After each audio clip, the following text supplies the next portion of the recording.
पणिक मुनि की कथा। पणिक मुनि की कथा कथा सुख के देने वाले और सत्पुरुषों से पूजा किए गए जिनेंद्र भगवान को नमस्कार कर श्री पणिक नाम के मुनि की कथा लिखी जाती है, जो सबका हित करने वाली है। पणीश्वर नामक शहर के राजा प्रजापाल के समय वहां सागर दत्त नाम का एक सेठ हो चुका है। उसकी स्त्री का नाम पणिका था। इसके एक लड़का था, उसका नाम पणिक था। पणिक सरल, शांत और पवित्र हृदय का था।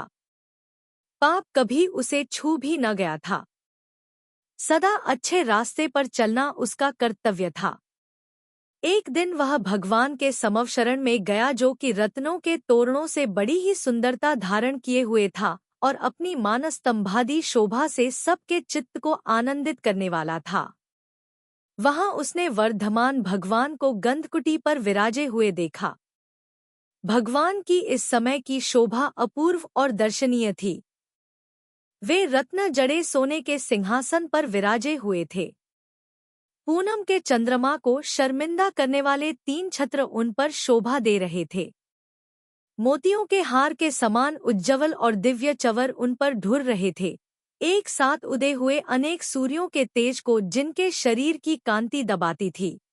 नाना प्रकार की शंकाओं को मिटाने वाली दिव्य ध्वनि द्वारा उपदेश कर रहे थे। देवों के बजाय दुंदुभी नाम के बाजों से आकाश और पृथ्वी मंडल शब्दमय बन गया था। इंद्र, नागेंद्र, चक्रवर्ती, विद्याधर और बड़े बड़े राजे महाराजे आदि आकर जिनकी पूजा करते थे। अनेक निर्ग्रंथ मुनिराज स्तुति कर अपने को कृतार्थ कर रहे थे। 34 प्रकार के अतिशयों से जो सुशोभित थे, अनंत दर्शन, अनंत ज्ञान, अनंत सुख और अनंत वीर्य, ऐसे 4 अनंत चतुष्टय आत्म संपत्ति को धारण किए थे, जिन्हें संसार के सर्वोच्च महापुरुष का सम्मान प्राप्त था। तीनों लोकों की स्पष्ट देख जानकर उसका स्वरूप भव्यजनों को जो उपदेश कर रहे थे और जिनके लिए मुक्तिरमणि वरमाला हाथ में लिए उत्सुक हो रही थी।